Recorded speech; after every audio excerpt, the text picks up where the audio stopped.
Okay, getting the black pieces. I'm gonna be trying out another Caro-Kann and get to face the advance once again. I'm gonna be playing the C5 line, going for the Bolvini cards, and we do get to see DC, which is actually pretty interesting because this is like the only serious move that White has in the position. So here it's basically a choice between either developing the knight or the pawn. Personally, I like to go e6. I think this is like best line. Also recommended by Christopher Seletsky in his course, and it's just that this way you make sure that you're regaining your pawn immediately.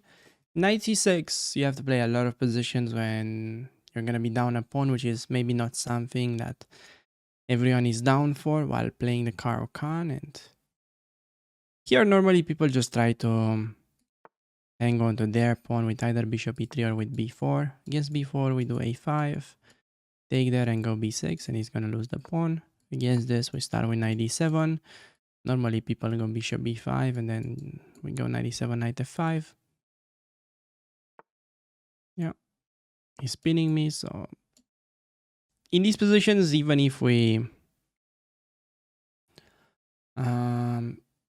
yeah, like stay down a pawn, the idea is that if we're able to cash in that dark square bishop, we definitely have a lot of compensation. Steps back with the bishop.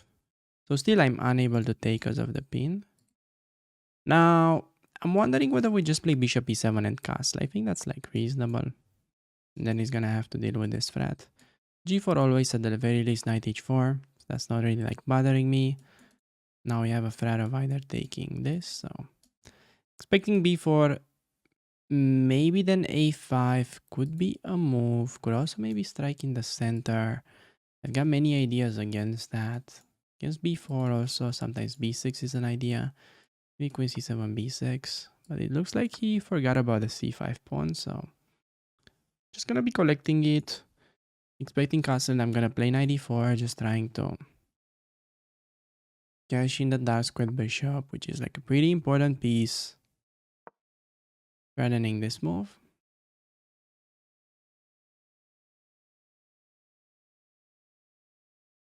So yeah, I don't think you can like even keep it at this point. Like bishop e1 will simply lose because of queen to b6 check, and we get to pick up on b5. Yo, thank you for the 5 gifters, Jonathan. Appreciate that, buddy. Crazy support again, dude. You're insane. Did you see how we got crashed by Dina yesterday? By the way, that was a pretty close match, though. They got like to the decisive game. So it was like best out of 12, and the score was 5.5 against 5.5.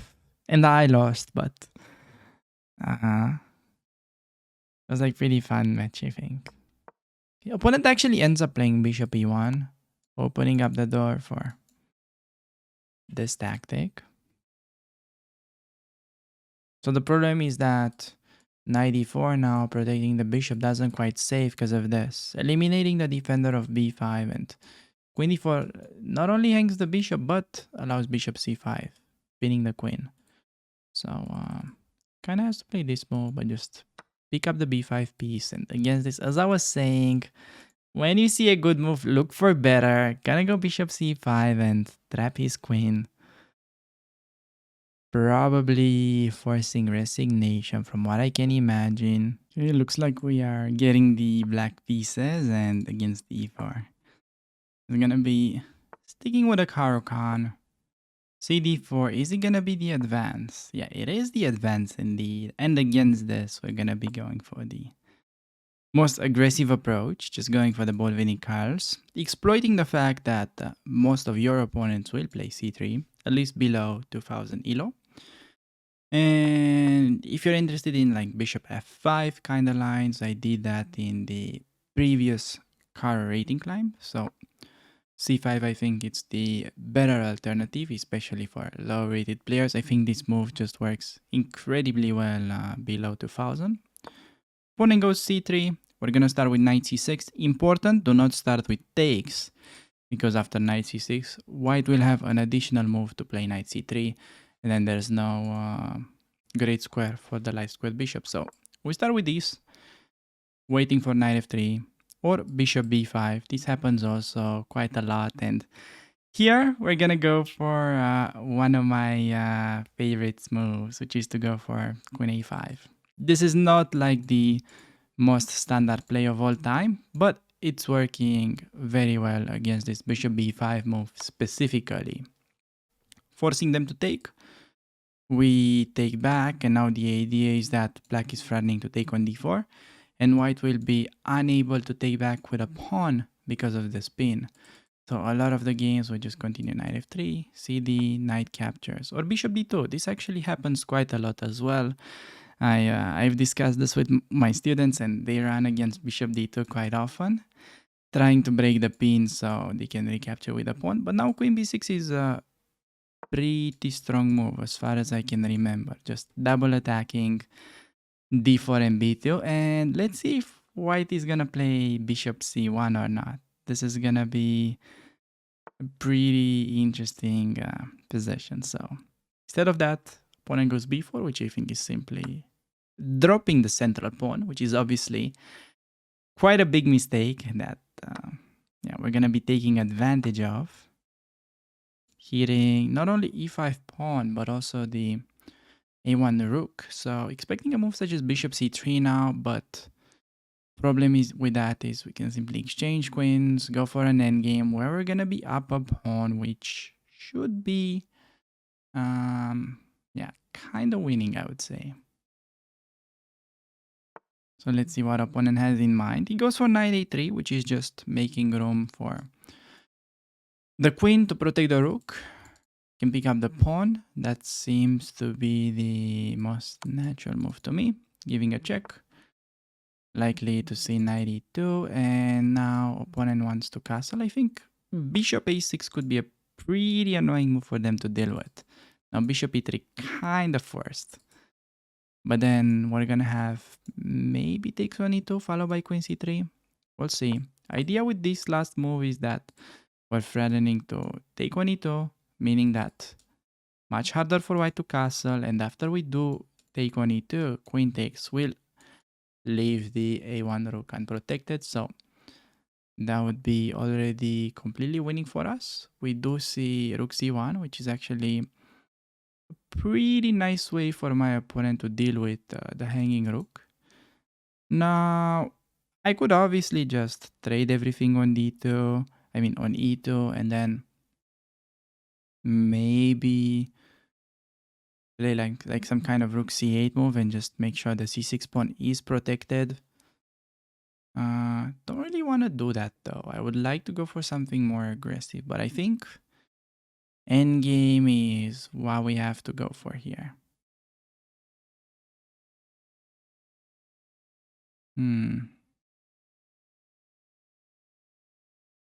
Maybe I'm not like such a huge fan of bishop a6, although it felt like very natural. I think we just need to go for endgame now and play king d7. Maybe I'm just kind of hating on my own position for no reason. The king actually is very nicely placed here. b5 should be like the only kind of interesting move for my opponent, but maybe c5 is an idea, or simply rook c8 protecting it.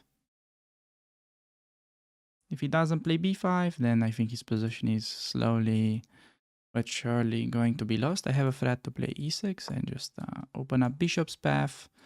b5 is now no longer an option because the knight will hang, and on bishop c3 we can simply play moves such as knight f6. We have that on the board, and white is pretty much stuck. They have no really that many moves. They can try to bring the knight, but can continue with okay. That's a bit of a nicer way to bring back the knight.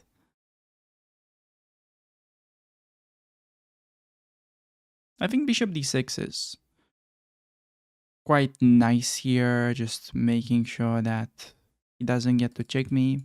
Opponent found a great move, but just bishop d6 should be keeping everything under control. I don't mind him taking.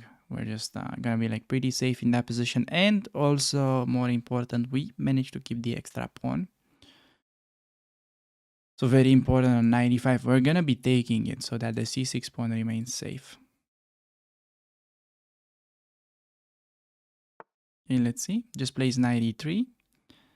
Can bring the last piece into the game. Hitting the pawn as well. Expecting a3, but then maybe we could go a5. That's what I had in mind. I'm gonna go ba, but I don't think these pawns will have a very long life. But we're gonna see. If he takes at the very least, I can take on a3 and play bishop b2 on rook a1. Not to mention knight e4. Could be a very tempting move in that position as well, just trying to eliminate the bishop so afterwards can pick up the a5 pawn.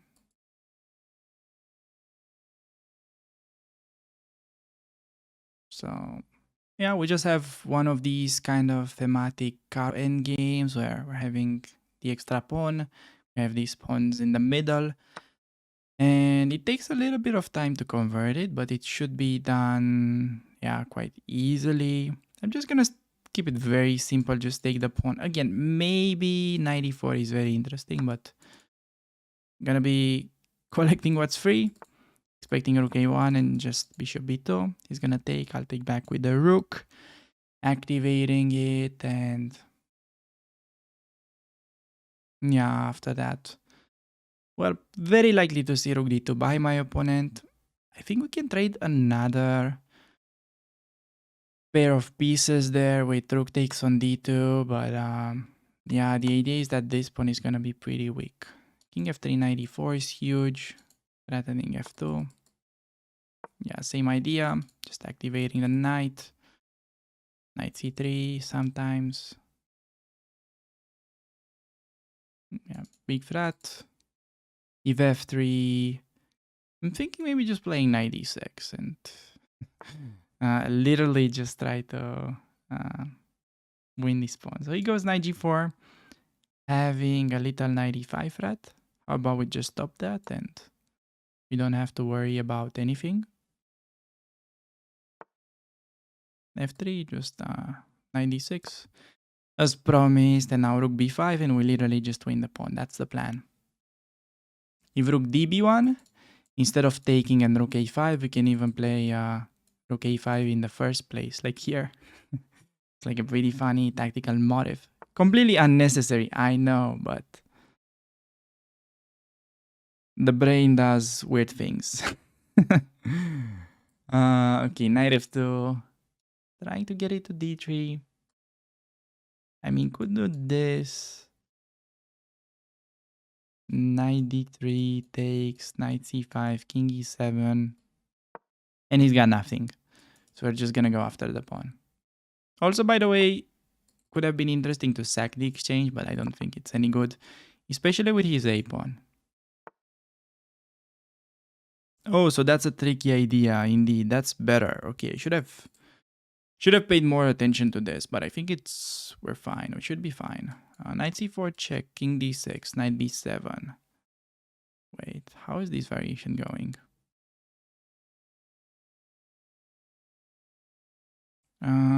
Okay, maybe I can just go to b5. Allowed a little bit of counterplay. Just a little bit. Wait, so knight here, check, king d6, check, king c7. Pawn is, yeah, no, this is good. This should be good. Threatening the fork.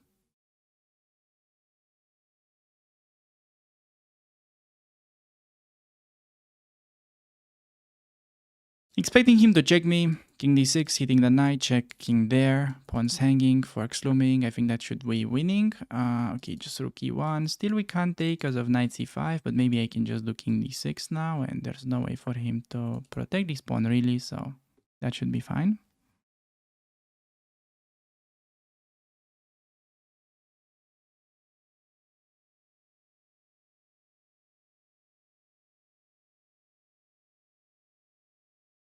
Yeah, literally no counterplay now. I kind of panicked, but for a second there, but there's like no need to. Just need to take care of this threat, play e5, hit the knight.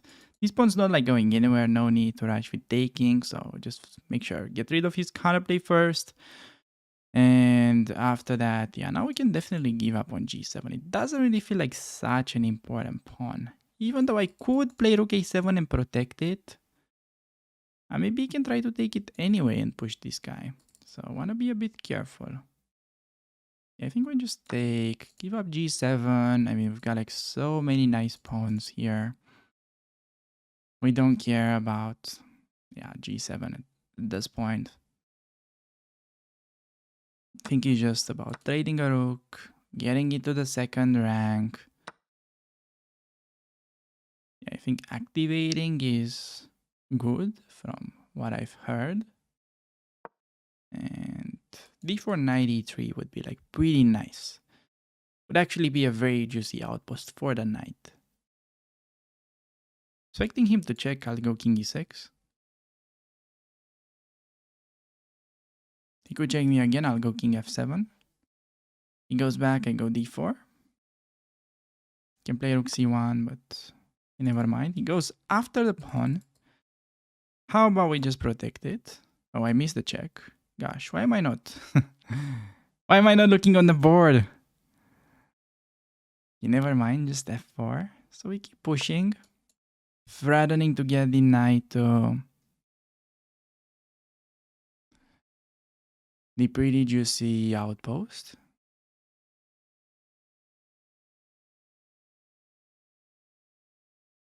So let's see what he has in mind. Against Fe, I could throw in the intermezzo with knight e3. I could also just go Fe. I think both are fine, like Fe, knight f4, king f5 is completely winning to me. Yeah, just check. Rook g2 on the very next move. Pick up the g4 pawn. King g1 kind of forced. Against that, maybe d3 works as well.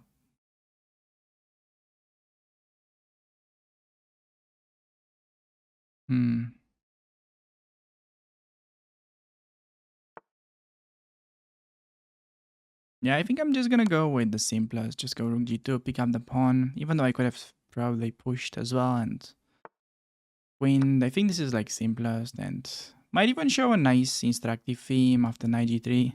Could potentially sack the exchange as well. We've got like so many pawns. Gonna be insane. Yeah, just take back with a pawn. Knight g3 expected. Just gonna sack, trying to show the power of the past pawns.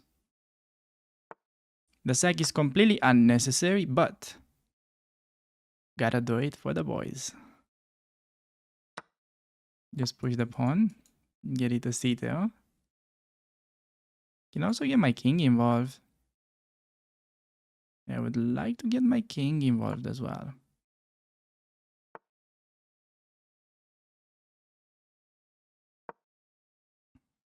Just c4. Whenever he tries this, it's clearly lost. Trying to get the pawn. Yeah, just king e4 now. c3, d3 seems unstoppable. I want to do c3 first and then d3.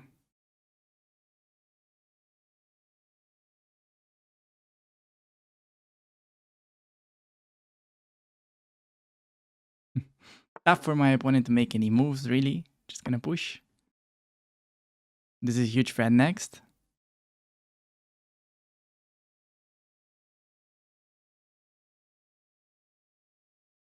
d3, d2 incoming. So he moves away, but d3, rook c3, d2, and I don't see how he's willing to stop the pawn, so I think he can just do that. Oh. No, this is fine. This is fine. I thought I blundered. This is fine. I thought I blundered for a sec, but this was calculated. Calculated rook c3, d2, but then he can take my knight with check. I forgot about that. Even that after king d4, funnily enough, might be a win. But this is good, so we managed to win the game.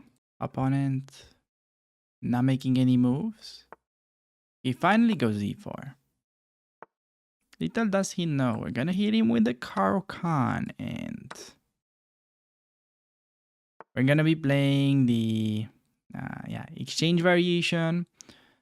This is usually most frequently seen from d4, d5, and the ed5, cd5. That's like sort of the standard way of getting it, but in lower rated games, you're gonna see it a lot from either knight f3, either knight c3, either bishop c4. They're gonna do this quite a lot, and after d5, in all these variations, they end up taking. So pawn structure is the same, meaning that the plans in general are very similar, and it's mostly gonna be about delivering the minority attack for black. Now, when you see this knight on c3, it's clearly misplaced.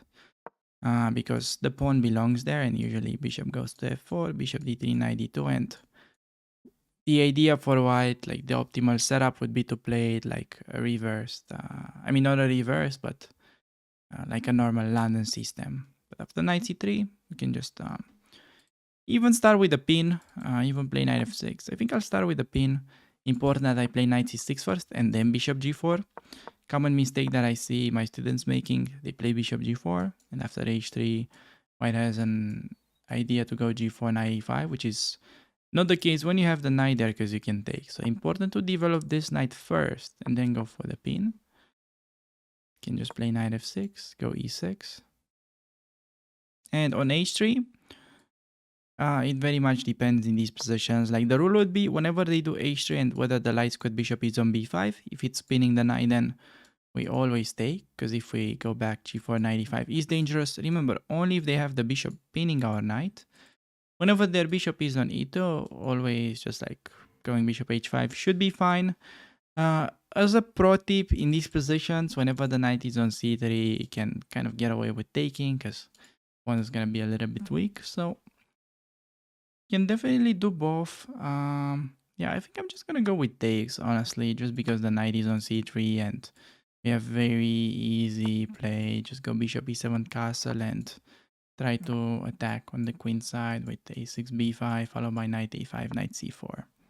So place the rook onto the open file, b4. That's actually a mistake that I think we see quite often, weakening the knight. I'm not really expecting him to play it, but against b4, we even have motifs such as knight b4. So just place queen e2. We're gonna go a6, and in these positions, I would say we have basically like two main structures that white can get. It's either they have the knight on c3 or they have the knight on d2 and the pawn on c3. So when the pawn is on c3 here and the knight is on d2, it's mostly about going b5, a5, b4, and instead of having the rook to c8, we prefer having it on b8. And when the knight is on c3, we prefer rook on c8 and just b5 and knight a5, knight c4 plan, because it's going to be much trickier for white to protect the b2 pawn. So looks like opponent ended up playing a4, stopping me from advancing. And here I'm either considering bishop b4, but I think we'll stick to the main and simple plan, just bringing the knight towards the c4 square. So again, just to remind you what is the game plan in the Caro-Kann, we make sure that our king is safe and then we just start attacking on the queen side. So if you're looking for an aggressive opening with a lot of interesting tactics, Caro-Kann is not really the opening for you. It's definitely more of like a solid kind of opening, strategic slash positional. I think it's great, especially for beginners. Like if you're, let's say, somebody below 1600 that's struggling against 1e4, definitely you should be giving try to the Caro-Kann. I think it's working incredibly well, especially against lower rated players. It's also very good against like higher rated players as well. I've been playing Caro-Kann as my main opening when I was trying to get the international master title, and I think it's just a great opening to have in your repertoire. So against knight a2, just gonna continue with what we had in mind, attacking the b2 pawn. Will he play the passive bishop c1? That would be like pretty interesting to see. Goes b3, hitting the knight. Now I think we could take.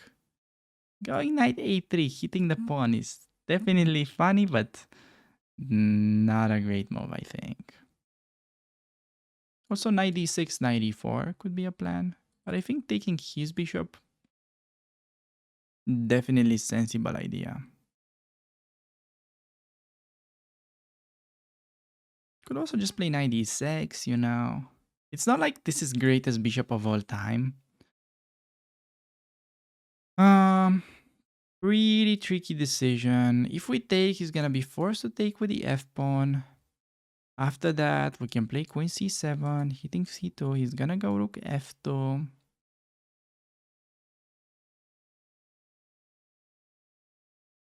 Trying to figure out which one is really best. I think knight d6 it is, just because this bishop is not like the most active looking bishop ever. So I think this is fine for now.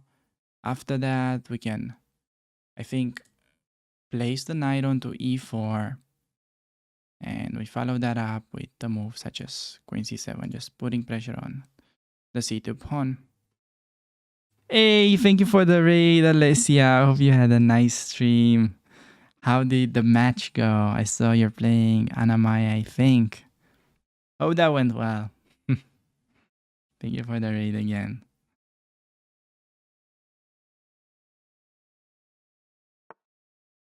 So opponent plays rook c1, potentially preparing the c4 push. So from that perspective, I could even do b5, just making sure there's no c4. You want to see a lot? You're gonna see it when I'm playing the white pieces. With black, we're doing the Caro-Kann. Welcome to the stream, Malachi Defense. Hey, thank you for the raid, Lila. You guys are really taking over. Hope you had a nice match. Thank you for that. I don't remember. Was Alicia playing Anamaya or Lila? Or both? I don't remember. But thank you for that. Really appreciate it. So yeah, now after rook ac1, could like really go knight f5 or b5. Like knight f5, c4. c4 doesn't feel like a great move. There's dc and this pawn is weak. But kind of want to get in the minority attack. So we'll play b5. ab, ab. Just make sure the c pawn is kind of kept under control.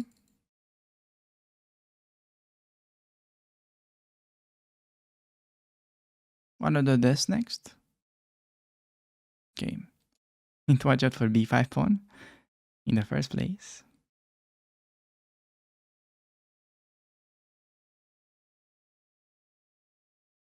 Still, the knight is a little awkward. Actually, a pretty strong move could be queen a5, just like hitting the knight. And there's no like such an easy way for white to defend it. Like rook a1, of course, but pawn on c2 is a little vulnerable. There's no like any dangerous knight discovery that I can see. Maybe queen a5, rook a1, and we can play rook c6 with a simple idea to play rook fc8 and put pressure on the c pawn.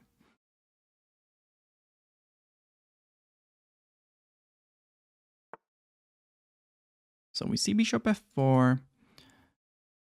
I could really do this, forcing rook a1. And then rook c6, like I said.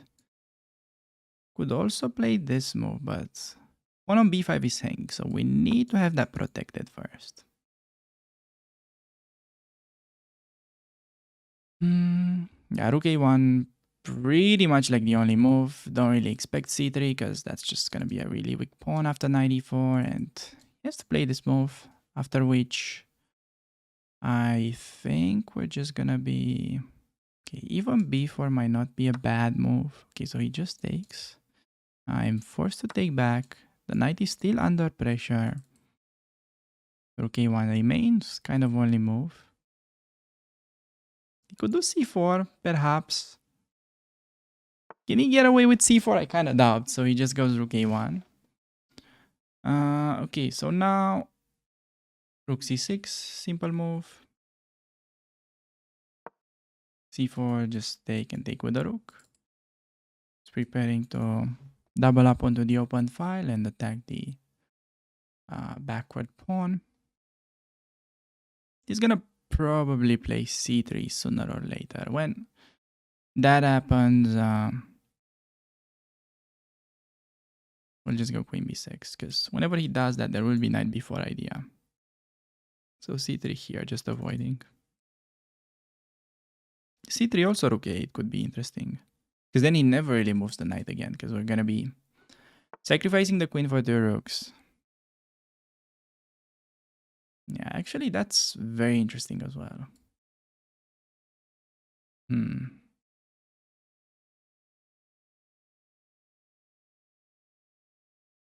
Okay, so I'm just gonna be playing the logical move first. He does c3, and now I was thinking like maybe we can try to undermine. So there's this big threat in the position that we wanna watch out for. Do I wanna play queen c7, giving up on b5? Could be interesting idea. Like queen b6 is gonna maybe play b4.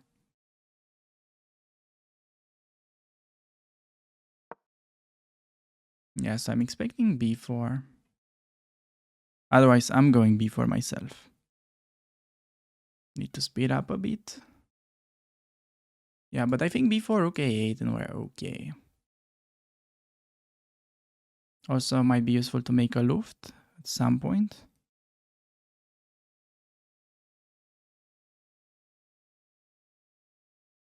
Yeah, b4 maybe I just make a luft. His knight is like forced to stay there forever to defend c3. I think after he should play b4, but the position is very bad. And if I play b4 myself, we're kind of winning a pawn.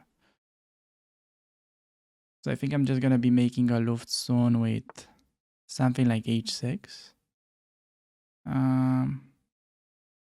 Yeah. Make this move. This is definitely looming. Would actually be interesting endgame. So I could go b4. I could also wait with it a bit.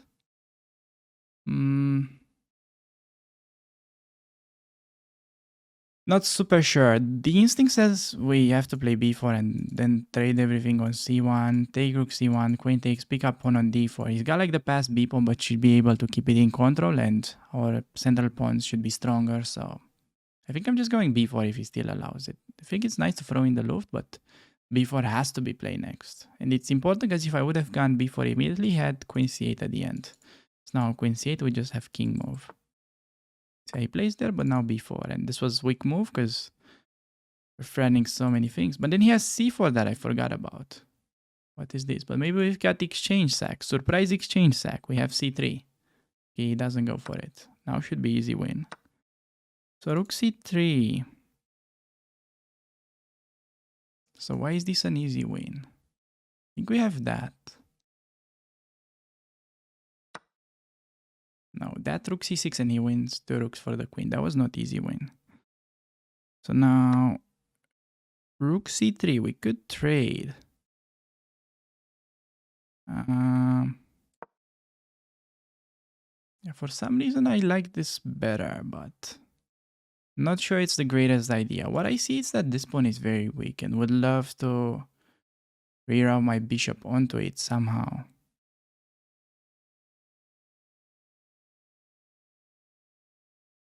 But I don't really see like a clear path to do that.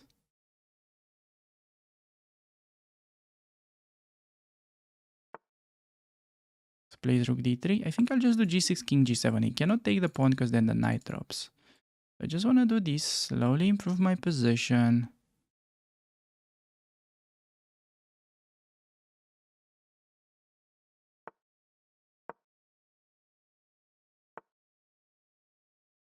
Okay, rook a3, hitting the pawn. He might do b4. So he just moves knight back. Let's do rook a1. Keep an eye on the knight. Eyes on the knight.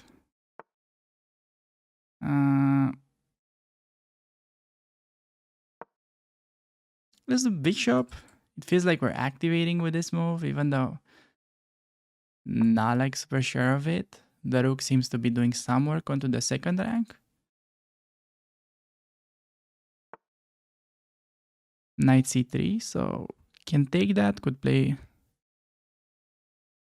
something else. I think taking is kind of okay. Just the bishop is very passive now. Can get the rook behind.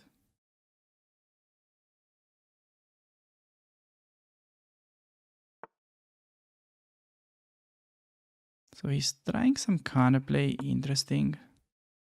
Just play queen b4. Not really having any particular threat. Okay, now he lets me activate. We're gonna say thanks to such opportunity, and even this is stronger.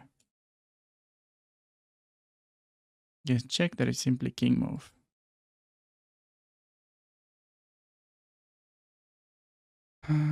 So, okay,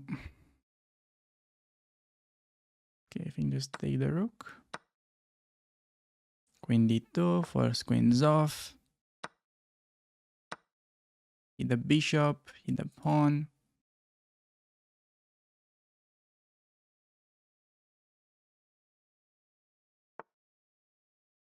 Yeah, bring the rook over.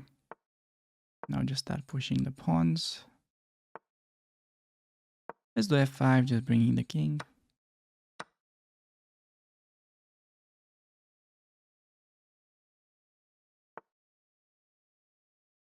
Yeah, king d3, just d4. Taking away c3 square.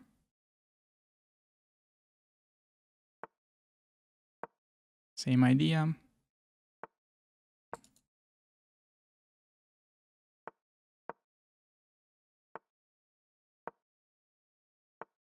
Okay, time for the king to shine.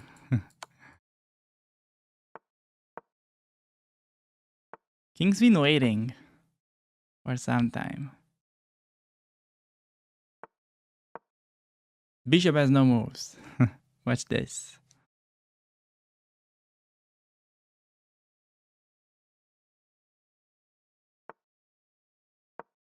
Go pawn.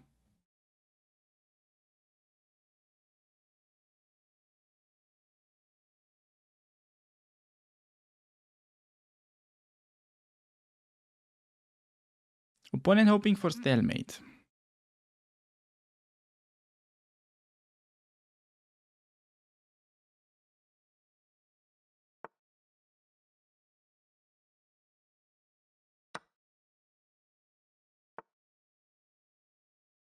Okay, and I want to get the promotion checkmate.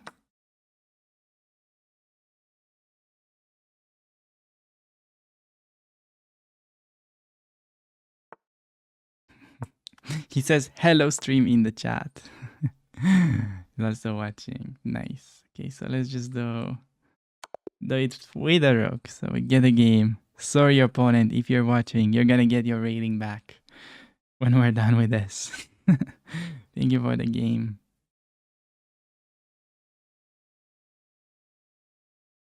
I think I got like a pretty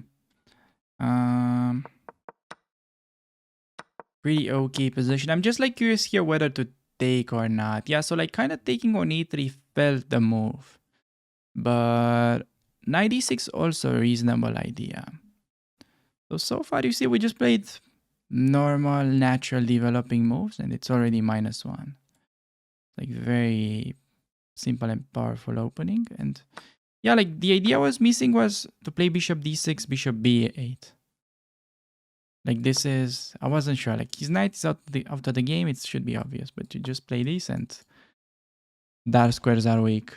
So this would have been a bit better objectively. But to be honest, I'm like okay about the way we played it. I think queen a5 was good. Rook c6, double up.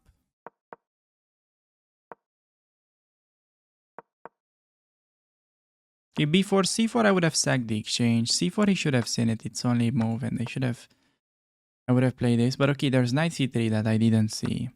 Because if we get to play this position, the knight's like completely passive. We have nice pawns, knight d5. This is definitely interesting. But yeah, if c4, yeah, that's something could have made it more interesting. But apparently there's CB3 move that I missed. And this is still like interesting to play.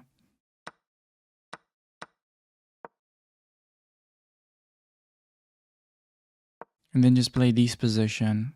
It's like we're having one pawn for the exchange, but pretty active pieces.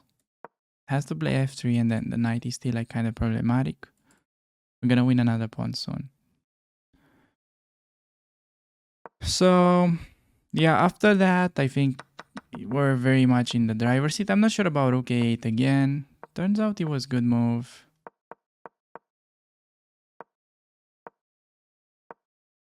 Here I did not really have much time to come up with something concrete. Rook e1 was clearly a good move.